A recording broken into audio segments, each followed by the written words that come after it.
परंपि तुला विस्मरिनो हे अंगदेवते माझे तुला हे उदरनाथ रंगवरवे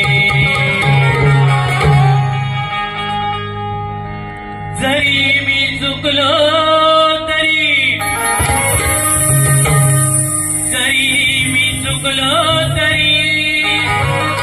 मला माफ करावे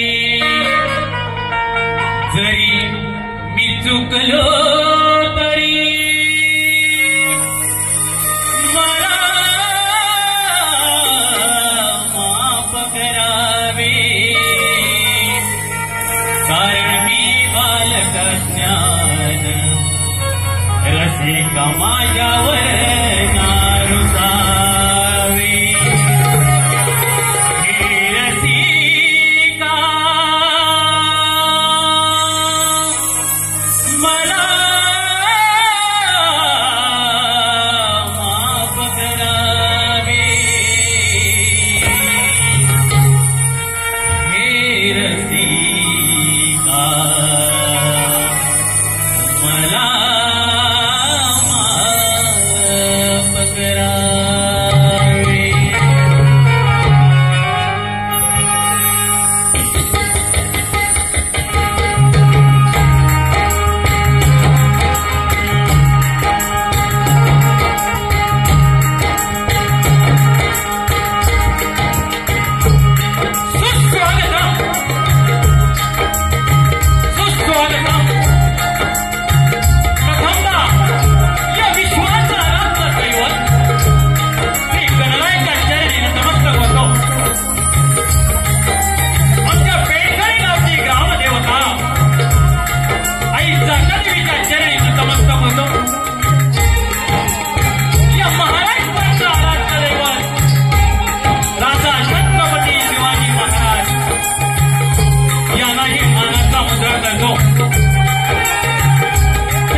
संतू मा कच्चित दुःखम आपण या अर्थात सर्वजण सुखात राहो, सर्वजण निरोगी राहोत, सर्वांनी चांगल्या गोष्टी घडताना पाहोत आणि कुणाच्याही वाट्याला दुःख येऊ नये ही ईश्वराची प्रार्थना करतो आणि माझ्या स्तवनाला सुरुवात करतो.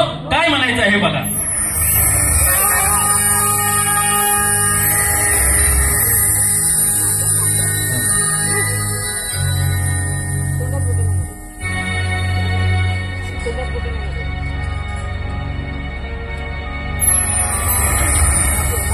जीव हे धडधड माझ,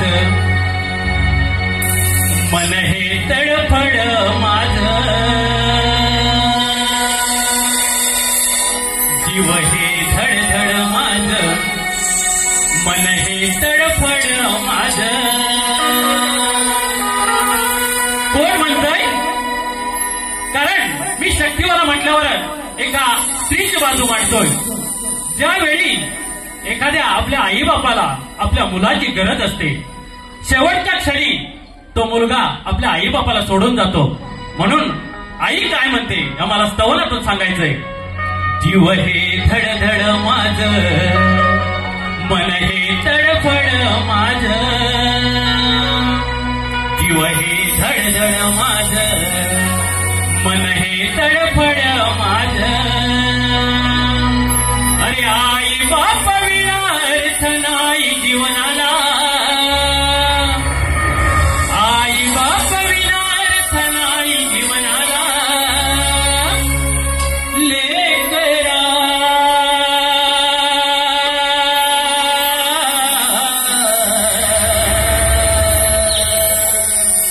लेकरा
आज मन सोडलाच आज नको इकडे तिकडे जाऊ नको त्या काशीला नको इकडे तिकडे जाऊ नको त्या काशीला लेकरा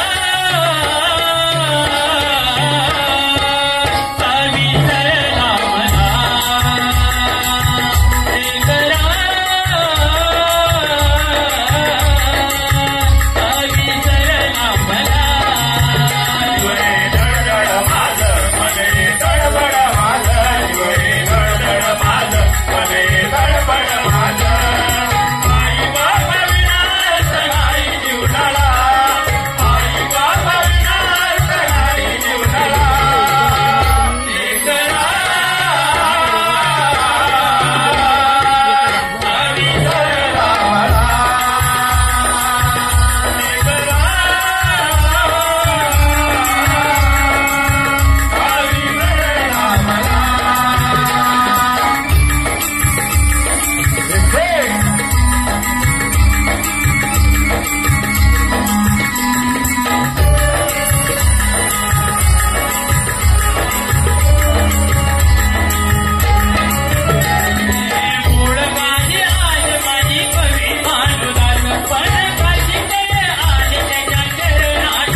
महाराज की जय। आई गावदेवी माते की जय। शंकरेश्वर महाराज की जय। गुरुवर्य सत्यवान मोहन बुवा संतोष दीपक असतात अखंड भानुदास घराण्याचा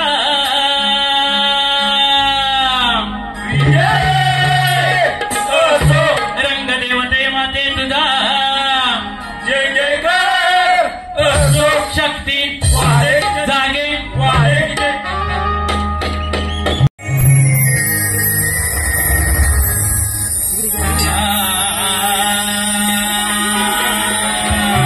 अरे रिमझिम पाऊस पडत होता रिमझिम पाऊस पडत होता मध्ये सकाळ वारा वाहत होता अरे मोर पिसारा फुलवून थुई नाचत होता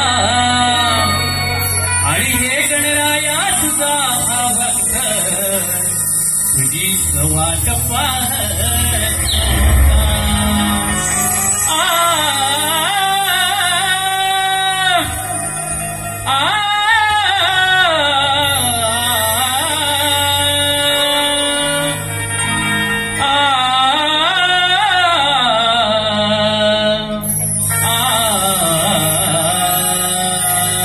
काय म्हणायचंय बघा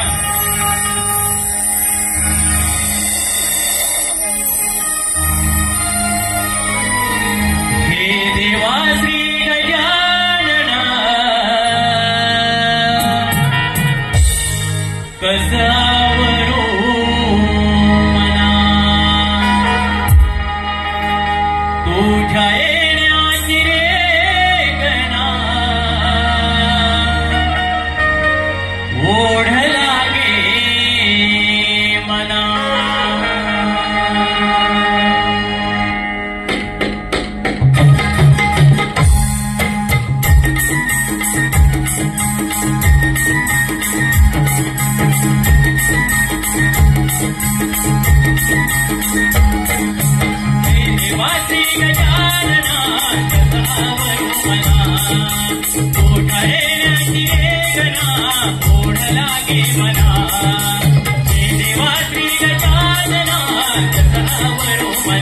तुझ्या येण्याची वेदना ओढ लागे मला आनंदाला आली भरती शेतावरती विघ्ने तरती हे गणराया धरावी छाया दावून यावे ना हे देवा श्री गजानना कसावरो मना तुझ्या येण्याची वेदना ओढ लागे मला आनंदाला आली भरती शेतावरती विघ्ने तरती हे गणराया धरावी छाया दावून यावे ना हे देवा श्री गजानना कसावरो मना तुझ्या येण्याची वेदना ओढ लागे मला आनंदाला आली भरती शेतावरती विघ्ने तरती हे गणराया धरावी छाया दावून यावे ना हे देवा श्री गजानना कसावरो मना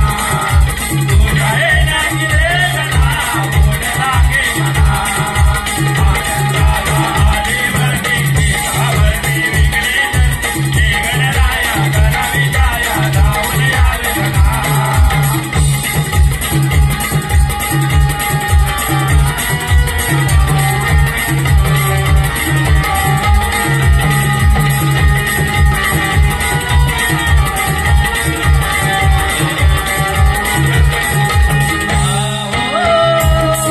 चांदगा परिवाट तुझी बघतो मी गणराया थोड्या भक्तांवरती कृपेची असावी छाया थोड्या भक्तांवरती कृपेची असावी छाया थोड्या भक्तांवरती कृपेची असावी छाया चांदगा परिवाट तुझी बघतो मी गणराया थोड्या भक्तांवरती कृपेची असावी छाया थोड्या भक्तांवरती कृपेची असावी छाया थोड्या भक्तांवरती कृपेची असावी छाया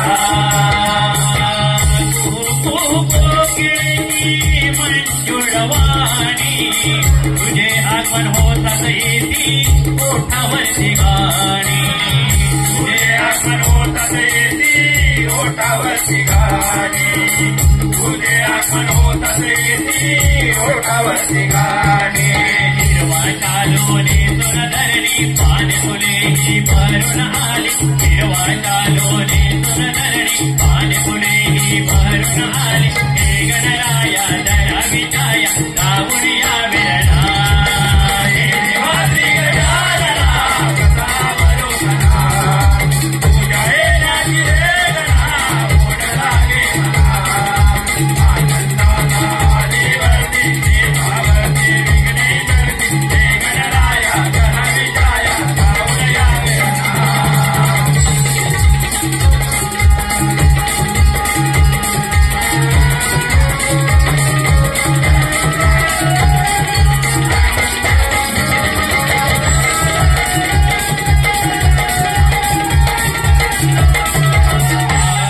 हे सदाचा कंठही वाटे माझ्या मनाला कधी येणार बाप्पाचा माझ्या घराला कधी येणार बाप्पाचा माझ्या घराला कधी येणार बाप्पाचा माझ्या घराला पिवळ पितांबरने सोनरारी यावे बसोनी देवा उंदिरावरी यावे बसोनी देवा उंदिरावरी यावे बसोनी देवा उंदिरावरी काळाचा डोंगर दनकाळ शिव पार्वतीचा तो बळ काळाचा डोंगर दनकाळ शिव पार्वतीचा तो बळ हे गणराया धरावी छाया दावून यावे ना हे देवा श्री गजानना कसावरो मना तुझ्या येण्याची वेदना ओढ लागे मला आनंदाला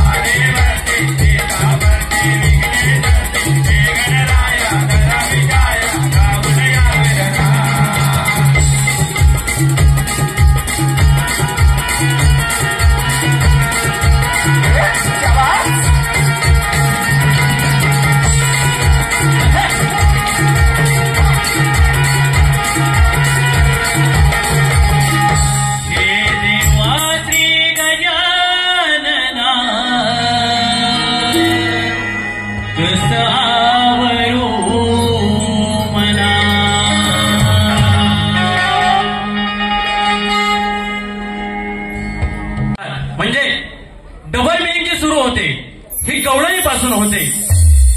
मला एक म्हणायचं आहे, जर स्तवन किंवा सुरुवात जर आपण श्री गणेशापासून जर करत असोल तर मग गवळणीचा प्रश्न आला कुठे? बरोबर ना मंडळी? सांगायला लाज अशी वाटत नाही, परंतु जर वर्षातून आपण एखाद दुसरा तरी कार्यक्रम केला तरी आपली इज्जत राखून, आपल्या आया बहिणींची इज्जत राखून आणि समोरच्या शाहिराला इज्जत देऊन कार्यक्रम करतो. मगाशी आपल्या या ज्या आयोजक आहे त्यांनी म्हटलं की ही लोककला जोपासली पाहिजे.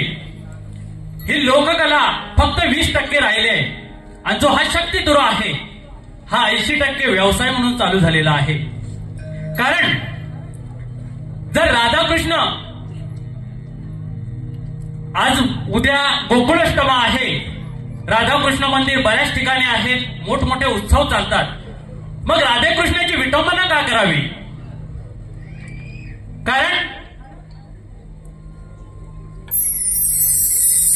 बरेच युट्यूबचा जर तुम्ही सर्च मारलात तर बरेच शाहीर असे सुद्धा आहेत की सरळ ओपन आहे, तुझी पोरगी माझ्याकडे आणून दे, मी कोण आहे ते दाखवतो. बघा तुम्ही युट्यूबला सर्च मारा. एवढ्या खालच्या दर्जाची ही लोककला आहे का?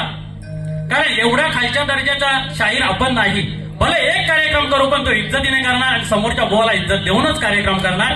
म्हणून मला म्हणायचंय गवळण घ्यायचंय, काय घ्यायचंय बुवा, विषयाने गाणं आणि विषयाने तुम्ही सुद्धा यायचं आहे.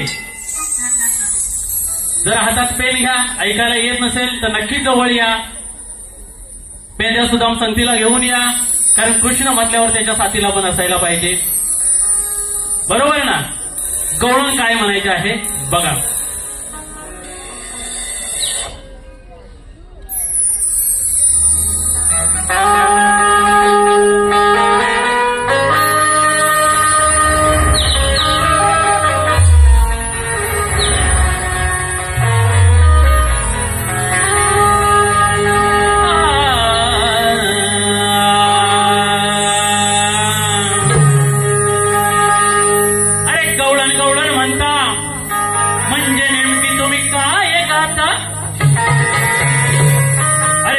गवळण म्हणता म्हणजे नेमकं तुम्ही काय गाता? अरे त्या राधा कृष्णाचं प्रेम गाता की त्यांची विटंबना करता?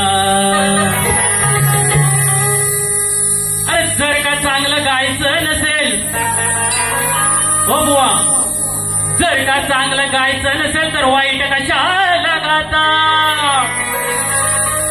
ज्या शाहिरांना त्याची जाण नाही मग ते गायकी कशाला करता? गवळण्याला सुरुवात करते बघा काय म्हणायचं. खरं सांग काना, खरं सांग काना, बाळ तू असताना ताना. खरं सांग काना, बाळ तू असताना ताना. कोणी पाजली रे तुला पाना? खरं सांग काना.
माता जन्म देणारी ती देवकी माता पालन करणारी ती यशोदा माता पालन करणारे ते यशोदा माता पालन करणारे ते यशोदा माता सांग मला काना बाळतो असताना काना सांग मला काना बाळतो असताना काना कोणी माझे रे तुला पाना करतंग गाना वाढतो तलगाना करतंग गाना वाढतो तलगाना कोणी पाहिले रे तुला करतंग गाना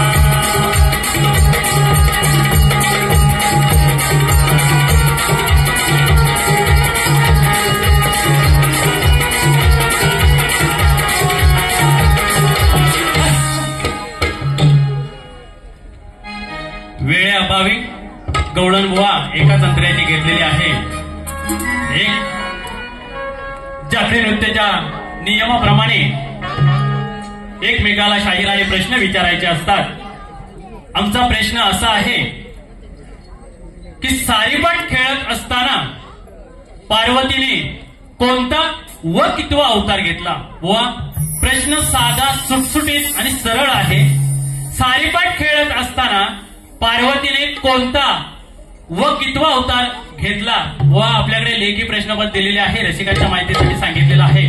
परंतु मला अपेक्षा आहे की त्यांच्या गुरुवारी आज या रंगमंचावर उपस्थित आहेत, नक्कीच याचा उलगडा करतील एवढी अपेक्षा आहे. आणि मी माझ्या प्रश्नपत्राला सुरुवात करतोय. बघा काय म्हणायचे. तत्पूर्वी आलेले पारितोषिक.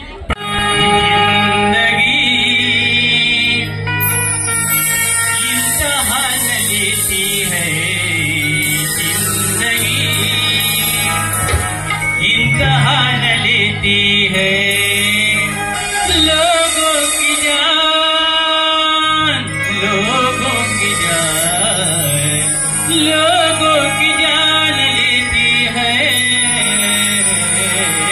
जिंदगी, इम्तिहान लेती है.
त्रिवळे शाहीर आमची प्रथम बारी संपली, परंतु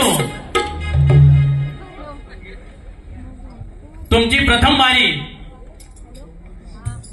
बारीसाठी तुम्हाला शुभेच्छा देतो आणि प्रथम बारी दणकावून कराल, कारण शक्तीवाल्याची दुसरी बारी आणि तुरेवाल्याची पहिली बारी व तुमच्यावरती माझी दुसरी बारी अवलंबून आहे. जर आत बाहेर घुसायचा प्रयत्न केला तर तुम्हाला अगदीच आतमध्ये घुसवून ठेवेन.